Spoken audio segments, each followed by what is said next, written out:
Hey guys, it's Kevin, Gray Line Overland, and today we're going to be installing our Mammoth adjustable control arms. And the first thing that I've done so far is I've laid everything out in the places that it's going to go according to the wheel on the side, and then I've sprayed everything down with PB Blaster in order to get everything loose. It shouldn't be so bad because we did replace these axles not too long ago, so on the axle end it probably is not going to be so bad, but on the body side it might be a little tough. So I went ahead and sprayed everything down with PB Blaster just to kind of be sure and that we can get everything loose without any kind of issues. Shouldn't be a huge job. We're going to set the pinion angle at 0, and we'll do that a little later on with the upper control arms, but probably going to end up having to go get a good alignment after this, but we'll do that later. I think what we'll be doing today, we'll get it pretty close, and but I'll leave it to the professionals to do the actual alignment, and hopefully one day I'll be able to actually do it myself. But as of right now, I don't think I want to tackle it just yet. And also I'd like to say that on our last video I said it was a Heim. I was completely wrong. The guys on the videos from the manufacturer said that they were a Heim, but I'm pretty sure it's because it is a knockoff of the Johnny joint, which is what, you know, they can't actually say that, so but anyway, it is got an elastomer, like an elastomer piece in here like the Johnny joint, but it is not the same thing. It is, you can pull it out and everything like that with the snap rings and replace them and everything, but it is similar to the Johnny joint but not the same. Someone did point that out. Heims are typically, you know, metal to metal, and they don't have elastomers in them, but I didn't know if this was something, you know, if this was a version of a Heim, but regardless, my bad on saying the wrong term. This is in fact a knockoff of the Johnny joint. I looked them up, and per someone's recommendation, and ended up that they are more like a Johnny joint and probably just a knockoff of that. So hopefully they'll hold up good. We're gonna give them a try, and we'll be letting you know how they do in time. But as of right now, we're just gonna cover the install, and we'll see you in a few.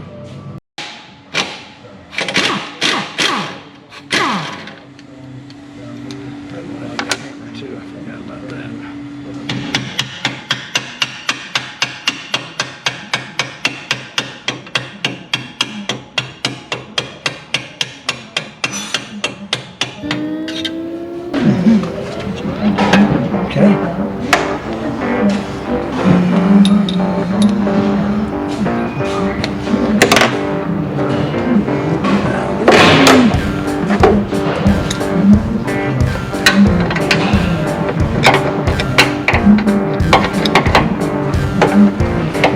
All right. Ready? Go.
So my wheels were set back a little bit farther before this. We actually don't, whenever you don't take these out, I'm gonna go with it and see how it works out. But you know, this is my first time actually doing this. You're supposed to only do it one at a time, but I had the bright idea that maybe I could actually maneuver this control arm into place a little better if the other side was loose. And you see right here, we are now about an inch forward from where we were before. I don't think that that's maybe a half inch, maybe a half an inch, something like that. We're about a half an inch to an inch forward. Yeah, it probably is an inch. So what we're going to do from here on out is we're going to support the axle that we're working on, but we are going to adjust the top in order to bring the pinion angle back in line, because as you can see, this is definitely pointing down where this is pointing up, which is not that's a no bueno. I'm gonna support the axle with the jack stand here, the axle jack, and we are going to raise it up some, or put a little pressure on it so that it doesn't come down anymore. All right.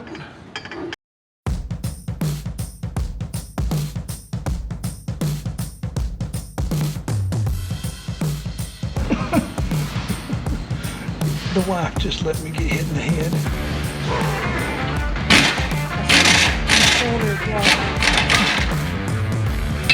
What? I said I saw your shoulder block it. Put it in the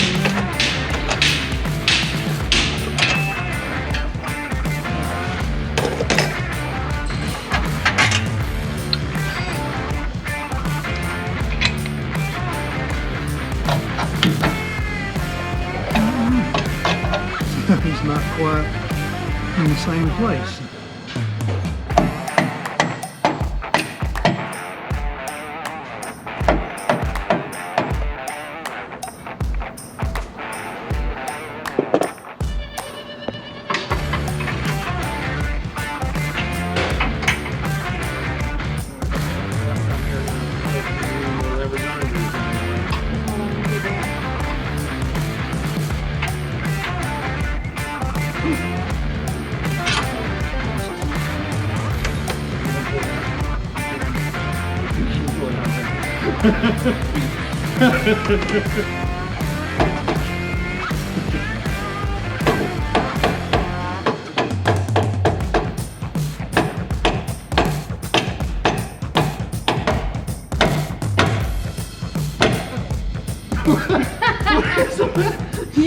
You speak where I'm at right now, and let me speak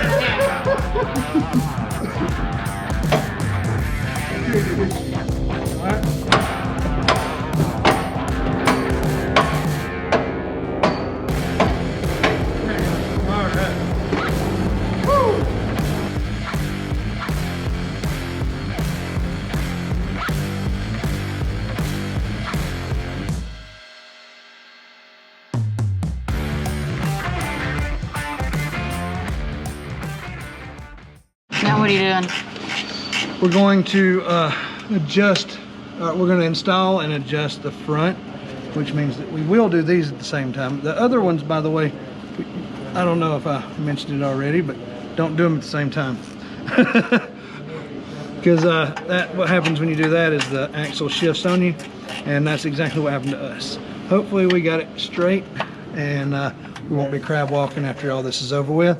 But if so, like I said, that's the reason for a good alignment, four-wheel drive alignment, not a local shop, but not the local oil change place kind of alignment, but a four-wheel drive alignment. No offense towards you oil change guys, it's just you know, when it comes to something like this, you really need a specialty shop to do your alignment. Chrysler is nice enough to put these tab washers on the back side up here that's holding this on, so you don't have to get a wrench up in there, and it kind of acts as a wrench. It goes up and it hits, and then you can kind of just back this thing out, so you don't have to have something on both sides on these ones that are in tight spots. So thank you to Chrysler for doing something. Anyway, we have removed the front control arm, as you can see, and we are going to replace it with our new one, and we're going to make sure that we get the right one for the right side and get it aligned properly. So there we go. Okay, on this one, this end is the adjustable end, and it will go up in here, which is different from the this one. So on this one, on the lower, you want that part to go to the axle. On the upper, it has to go this way because it only goes one way. Okay, so it's going to fit up in there just like that. But before we do that, I'm going to take the other side loose, because on the uppers you do take them both loose so that you can adjust your pinion angle, and I will show you that here in just a moment.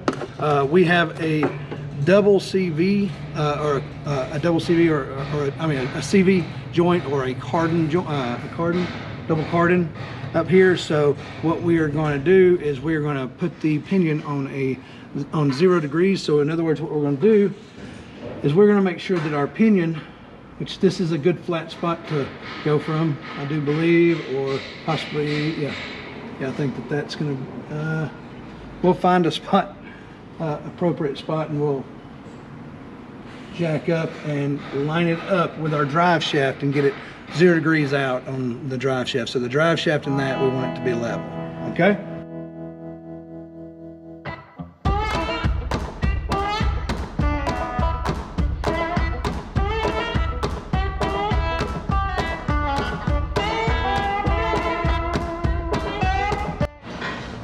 Okay guys, so I am setting my pinion angle, and right now it is set on, Move your head. I gotta look at it, about 8 degrees right here, and about 8 degrees there. So that is going to be a 0 degree whenever you're looking at it in relation. So they're pointed at each other is basically what you want. You want that in a straight line. So we started out at 5 and 10, and now we've gone up to close to 8 degrees on both sides. So and that we did that by jacking it up right here. So now what we're going to do is we're going to adjust our heims to the length, our joints to the length, and then we will put them in place, and we will let this down in order to take the weight off of it and everything, to put the take the jack out from under it, so it'll have the weight resting on it, so hopefully it'll settle in nice and smooth. Okay, so that's where we're at.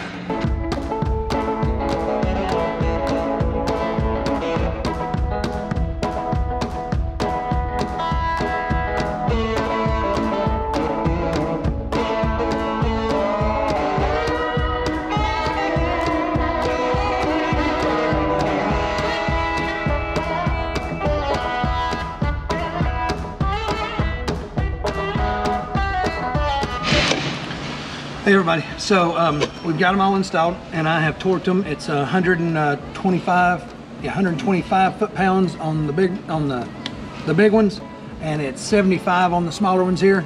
The 21 millimeter is, just to clarify, the 21 millimeter bolt that was used on the lower is torqued at 125 foot-pounds, and the 18 millimeter that is on the uppers is torqued to 75 foot-pounds. So that'll kind of clarify any issues that you have with that. I didn't put Loctite on it because I do plan to have a four-wheel alignment done, four-wheel drive shop doing alignment, just to be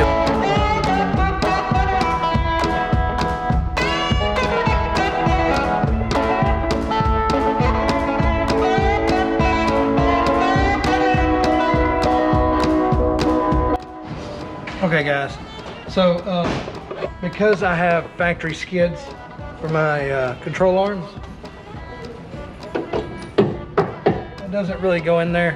It's not off by a whole lot, but it's off by some. So I'm gonna have to cut a little notch out of it, just a small one, in order to get that in. So I'm gonna have to cut back a little bit of this bracket right here. I don't think it's gonna compromise anything, but just going to cut a little bit out right in here in order to get this gun to slide up in there. All right, so that's where we're at.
Okay, everybody, we're wrapping it up. I'm putting the last control arm in.